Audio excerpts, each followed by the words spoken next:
Hello, good afternoon. I'm your host, Dr. Festus Sai, the National Coordinator of the Medical Ultrasound Forum. I'm the Special Guest of God, the National Ultrasound Scan Training Facilitator here in Nigeria. Have you been to any of our training workshops across the country? If you've not, try and you will be happy you did. It's going to be a wow experience. Our goal is to make sure that medical practitioners and those of them into the business of ultrasound scan have these basic skills they can use to make some diagnosis, especially to save life.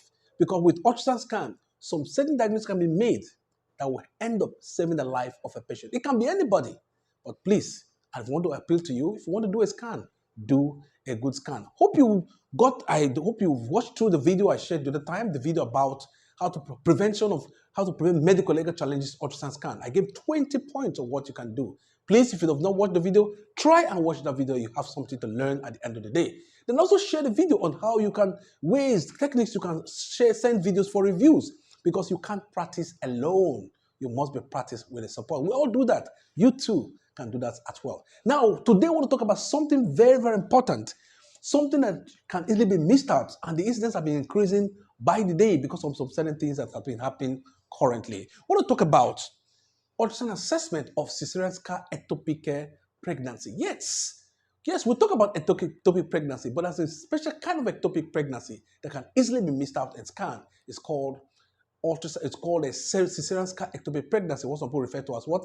Incisional ectopic pregnancy. Well, we're going to be in Lagos. Before I go on, the Lagos Ultrasound Scan Training Workshop come this August 2022, from the 30th of August to the 2nd of September 2022, and it's going to take place in this National Power Training Institute in Lagos, in Surulere in Lagos, close to Masha. This is what they call the powerhouse. It's going to be there, and it has a very spacious place. I'm going to show you one of the things you're going to do. But I want to say a very big thank you first to the Association of Nigerian Private Medical Practitioners, Lagos State Branch. I want to big thank you to the chairman, and also the secretary. We've always putting our heads together to make sure this training program goes on very well. They want to use this program to empower the members of the Lagos State Branch. It's going to be a quite wonderful experience. Then a big thank you to our partners. Talk about GGWay and Mindray. Of course, the other time, the Mindray team came to pay us a visit, and of course, we'll see how this can be. In fact, the sponsorship has made the training program, the cost to come down a little bit. That's why we have a discount of 25%. Now we have another discount of 12.5%. The early bets have gone. Now it's the late bets. Please try and pay up so that you can benefit from this discount. If not for the sponsorship, of course, the training would have been much more expensive, because now organizing the training program now is quite expensive. The venue is a wonderful place. The venue is a wonderful place to be. The National Power Training Institute. And for you to arrange a training program here in this kind of place, it costs a lot of money. Of course, I thank them for their sponsorship, quite encouraging. Now, it has a very special hall, can accommodate an average of 40 persons that could be there. So this was the one we did the last time. Of course, we'll be there again this year. And remember to buy the book. This is the second edition of my book, Obstetric Ultrasonography Basic Principles and Techniques. You can get any of these persons around here. You can get their numbers and get a copy from them as quickly as possible. It will help you and help you quite a lot. Now, I want to look at this, ectopic pregnancy. I'm not talking about the conventional, or let me use the word conventional ectopic pregnancy. I want to talk about a special kind of ectopic pregnancy. But we all know, generally, ectopic pregnancy, when you have the product of conception or the baby implanting outside the uterus, outside what now it's better to say outside the uterine cavity, rather than implanting in this place. You can implant in any of these places. As you can see, I'm going to show you very shortly. But our focus is on incisional ectopic gestation. What happens? The blastocyst, or the baby, the pregnancy itself, implants at a scar of a previous cesarean section. Sometimes having a previous cesarean section may likely be a little bit defect, and before you know it again, the pregnancy implants in that area. That's called an incisional ectopic.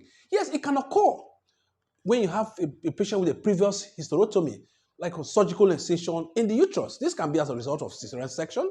Surgical evacuation can also be a case. Even uterine manipulation, for example, in laparoscopic procedures, can also be a factor that can lead to incisional ectopic. Then, case of IVF. What I'm mentioning this one is that sometimes when you're taking a history, it gives you a guide on what to do to have a suspicion of in case we have incisional ectopic gestation. Now, this ectopic gestation, the conventional ones are the ones you see, tubal ectopic, all these other ones. But this one, talking about Caesarian ectopic gestation. I know it's quite strange for some of us, but be aware that this is real. It can happen. I'm going to show you some example there as well, because making a diagnosis of an incisional ectopic pregnancy can save the life of the woman because of the high rate of morbidity, mortality at the end of the day. It can lead to uterine rupture if nothing is taken care at that point in time. Although ectopic pregnancy, of course, intervention is important, but ectopic is something that we need to take note of clearly. Now look at this.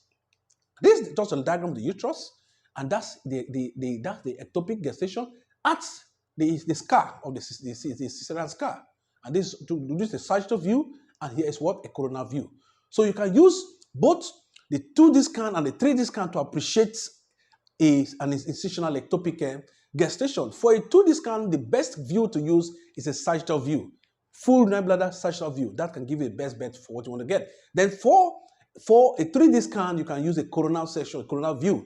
And look, of course, you look at the cervix, it's going to tell you exactly where the incisional ectopics are occurring, whether towards the left side or the right side, as that kind of case may be. Now, why ultrasound evaluation of incisional ectopic pregnancy? Yes, if you detect it quite early, there will be no complications because it can be tackled, the whole issues can be tackled on time, but if it's detected late, then there could be a problem. So early detection is one of the most important the use of the evaluation for ultrasound scan itself.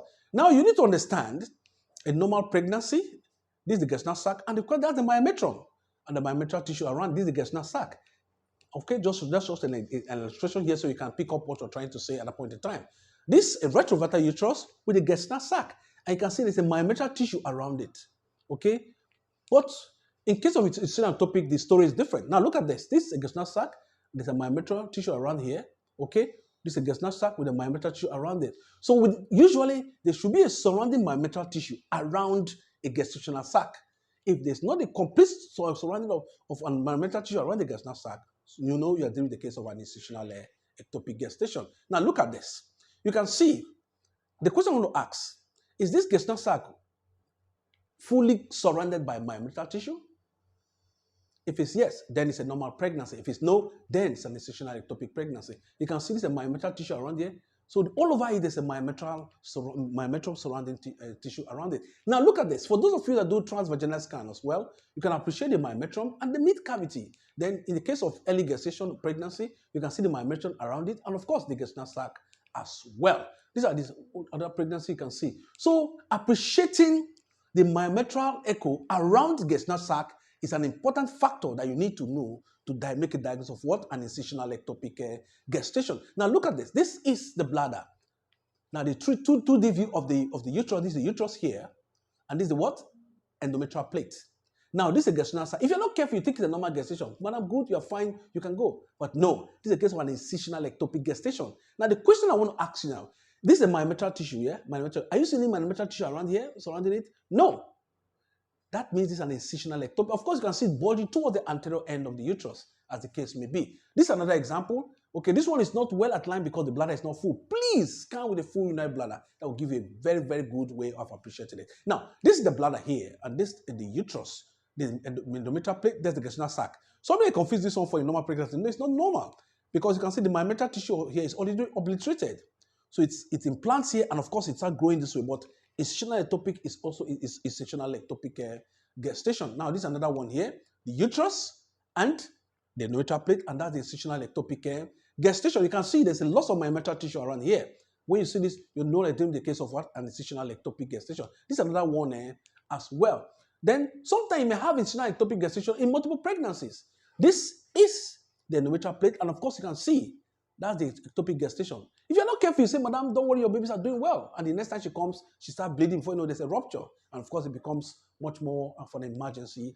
You can see. Now, some of you that do transvaginal scan, it's easier, better in transvaginal scan because you can pick it much early in scan, even as early as 4 weeks, you can pick that. Now, this is the uterus, endometrial plate, and this is the what? Ectopic gestation. Take note of the peculiar appearance of the gestational sac. It's very, very important. Now, this is the uterus and the gestational sac as well. Okay, now this is another case of a transvaginal scan. Now this is the gestational sac. The question I want to ask you is this: is there any myometral tissue around here? No. Therefore, this is the entire gestational sac attached to the entire end of this end of the uterus. There's no surrounding myometral tissue at this end of the uterus, the gestational sac. Therefore, you're thinking of what? An incisional ectopic gestation. Now, this is another example as well. So these are examples. And with this one, if you follow this thing I've just told you now, appreciating, looking at the gestational sac, ask yourself, the gestational sac I'm seeing, is the myometrial tissue surrounding the gestational sac? If not totally surrounding it, then you're doing the case of what? An incisional ectopic. Of course, you take a history and that will give you, make your diagnosis be much stronger. Now, what are the differentials? There are other situations that can present like incisional ectopic gestation. One, talk about cervical ectopic pregnancy. We have ectopic pregnancy in the cervix. Even incisional ectopic pregnancy can be confused for what? For an interstitial ectopic, sorry, can be confused for an incisional ectopic gestation. These are the interstitial ectopic. So there's a difference between the two. Don't worry. When you come to Lagos, I'm going to show a lot of difference about all these ones. We'll talk about them as well. But just take note, these are the possible differential. Then morbidly adherent placenta can present as a case of incisional ectopic gestation. Someone will be asking me, how do you identify a morbidly adherent placenta? Don't worry. Come to Lagos for our training program. We're going to give you the details as well. Then adenomyosis is another possible differentials. Now, is there any way we can detect a potential uterus, non-gravity uterus that can have the possibility of having an incisional ectopic gestation? Yes, using your sono HSG. If you use a sono HSG in a non-gravity uterus, of course, you may likely appreciate that defect. Looking at the outline of the mid cavity and the relation between the mid cavity and of course the myometrium, you will likely see the defect. And when you see that defect, know that that patient may likely have an incisional ectopic. I'm not saying that in all cases you have incisional ectopic. No, but that you may have a possibility of having an incisional ectopic gestation. Then if you're scanning and you have issues, you are too confused about making the diagnosis of incisional ectopic gestation, the first thing you need to do is to send the patient to us or you send to people that want to review the patient to you. Just send it through your phone. You snap the image on the screen, you send through the phone. Using those guidelines I told you when you want to send a picture for what? For review. You can send it through WhatsApp, through Zoom, or it can be a live video or you can do a frozen image you can send to us or someone else that you want to review the case for you. And that will make it easy for you to make your diagnosis. But if you cannot do that, then of course, you can send a patient for MRI, and if of course, the cost of MRI is not today. It's not easy. Now, babies, they cry as they come out during delivery. Why are they crying? They're crying because they want to come and survive. They don't want to be ectopic pregnancy that will be terminated. They want to be a baby that will be seen in the mid cavity, so that they and their mother can be alive as well. So I want to say thanks for listening and God bless. I'm your host once again, Dr. Festus Osai. Thank you very much. See you in Lagos and remain blessed.